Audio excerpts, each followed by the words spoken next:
No início desta semana, uma postagem nas redes sociais causou burburinho no cenário político brasileiro. A presidente do Partido dos Trabalhadores, Gleisi Hoffmann, defendeu a revogação da reforma trabalhista que está em vigor no Brasil desde 2017. O assunto também foi abordado pelo ex-presidente Luiz Inácio Lula da Silva, líder das pesquisas de intenção de voto para as eleições deste ano. Em um artigo no jornal Folha de São Paulo, o ex-ministro da Fazenda, Guido Mantega, também criticou a reforma que, segundo ele, retirou direitos dos trabalhadores. Sobre esse assunto, a gente conversa agora com o ex-presidente da Câmara dos Deputados e atual secretário de Projetos e Ações Estratégicas do governo de São Paulo, Rodrigo Maia. Gostaria de ouvir a sua análise sobre esses posicionamentos, né, tanto da líder do PT e também em caso de modificação. Quais os pontos que o senhor acharia que podem ser mudados nessa reforma aí que está em vigência no Brasil? Muito boa tarde. Boa tarde, muito obrigado pelo convite. Eu acho interessante, né, porque na reforma trabalhista, vamos dizer, na modernização das leis do trabalho, que vinham da ditadura de Vargas, né? Nós apenas modificamos leis, não modificamos a Constituição. Então, os direitos fundamentais dos trabalhadores, ele foi garantido, foi mantido, né? Direito a férias, direito a descanso semanal, ao FGTS, todos os direitos, licença maternidade, etc., todos foram mantidos. Agora, a legislação era uma legislação, como eu disse, da época da ditadura Vargas, uma legislação antiga, que gerava um volume de demandas no judiciário, beneficiando apenas um cartel de advogados trabalhistas que se beneficiavam muito dessa insegurança jurídica. Eu acho que a lei veio apenas, né, com essa modernização. É claro que tem temas polêmicos. Aliás, um polêmico o Supremo derrubou, que é a questão da sucumbência, que era um dos pontos mais importantes que a esquerda defendia a sua derrubada. Mas, olha, eu presidi a Câmara durante a votação e pós-votação. E nesse período pós-votação da reforma trabalhista, o único tema que eu fui demandado nesse período foi recolocar a discussão sobre o financiamento dos sindicatos. E não acho que é um debate ruim, né? Quando nós estamos vendo aí o Brasil vivendo um radicalismo, né? Os sindicatos com muito dinheiro, que foi incorporado no governo do presidente Lula, mais recursos ainda, partiram para uma ação com muitos recursos, agressiva nos aeroportos contra parlamentares, e tem sempre uma reação. A política reagiu, em vez de criar uma transição para o fim do financiamento, acabou decidindo pelo fim completo do financiamento. Eu acho que a decisão está correta, mas tem que se pensar também aí efetivamente a modernização dos sindicatos. Inclusive o deputado Paulinho, algumas vezes discutimos o fim da unicidade, acabar com esse benefício onde o sindicato representa a todos, sem nenhuma vinculação do associado com a sua necessidade de contribuição. Eu acho que nós não podemos continuar com um sistema paternalista, como era o imposto sindical, como é o sistema S para o lado patronal. Eu acho que nós deveríamos, sim, poder fazer esse debate. Agora, eu acho que esse debate todo é muito mais, até porque o presidente Lula não assinou o artigo, o ministro Mantega deixa claro isso, é muito mais o presidente Lula deixando o PT fazendo uma autoanálise, uma discussão.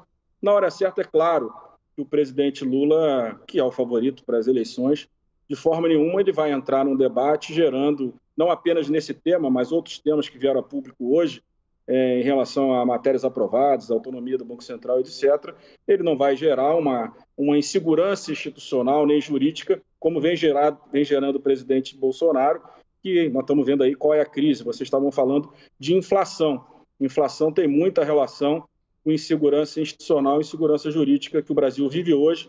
E se esse debate não for colocado com muito cuidado, revogação de leis, né, principalmente de leis que concederam empresas, né, que privatizaram empresas, que avançaram na modernização das leis trabalhistas, vai acabar que nós vamos ter um novo ciclo, se Deus quiser, sem Bolsonaro, mas também com muita insegurança.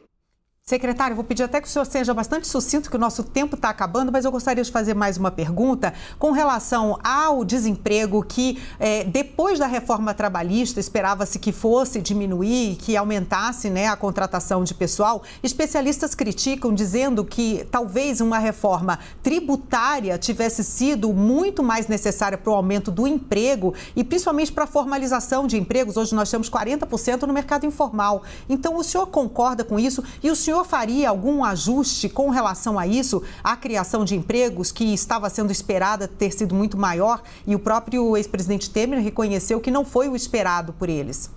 Não foi esperado, que nós tivemos a crise da JBS contra o presidente Michel Temer, acabou basicamente o governo dele ali, a confiança dos investidores ali ficou muito atingida, e depois o presidente Bolsonaro, não preciso dizer da insegurança que gera. Eu acho que nós precisamos de um momento de mais calma, mais equilíbrio, para dizer se de fato a lei ajuda ou não. Agora, é claro que tem temas, por exemplo, como discutir a produtividade do trabalho, discutir a qualificação de jovens, a questão da desigualdade de gênero no mercado de trabalho, a questão das dificuldades dos negros no mercado de trabalho. Eu acho que tem muitos debates, claro, que podem ajudar tanto ou mais do que a modernização das leis, não que ela não tenha a sua importância, né? Claro que a reforma tributária que nós defendemos, infelizmente, foi arquivada por esse governo pelo presidente da Câmara, a PEC 45 do CECIF, que unificava os impostos indiretos, ela também ajudaria na ampliação da competitividade das empresas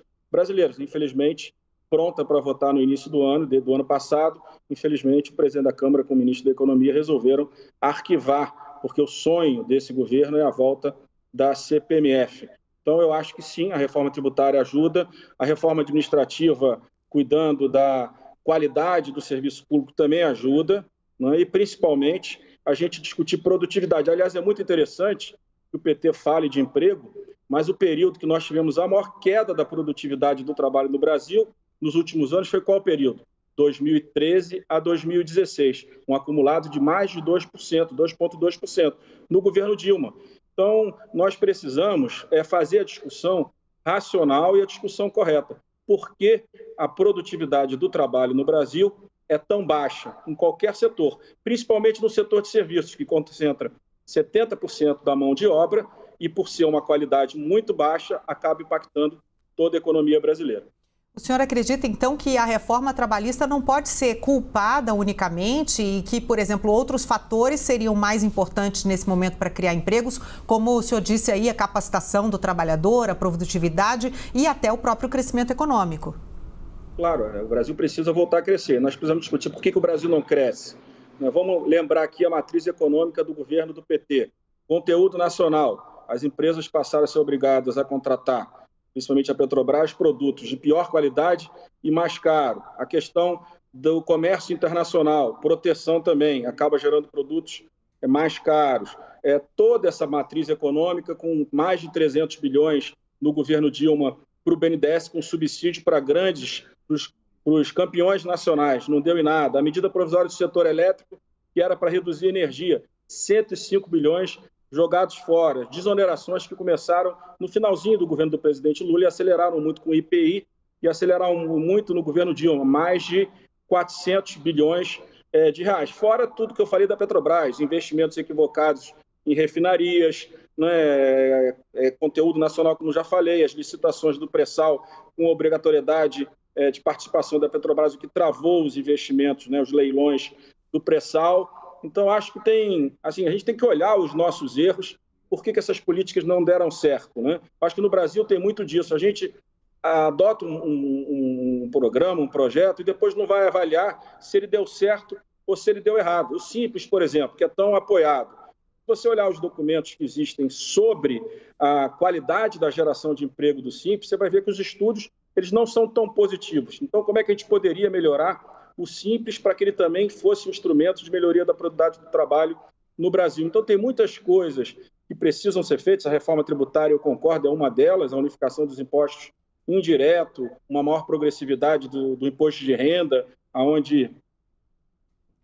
Desculpa. Alô?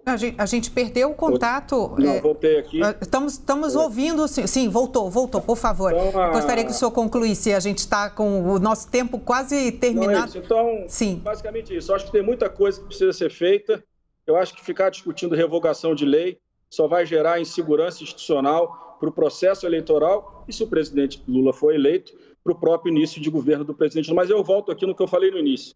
Eu acho que é uma autoanálise. O presidente Lula é um homem muito experiente, vai deixando as várias correntes do PT falando todas essas coisas que deram errado no passado, mas na hora certa, se por acaso ele sair vencedor, eu não tenho dúvida nenhuma que ele vai começar o governo como ele começou o outro, com Marcos Lisboa, com Joaquim Levy e com Bernardo Api, uma trinca de ouro na equipe econômica. Muito obrigada. Eu agradeço a sua entrevista. Rodrigo Maia, ex-presidente da Câmara dos Deputados, atualmente secretário de Projetos e Ações Estratégicas do Governo de São Paulo. Uma ótima tarde. Boa tarde.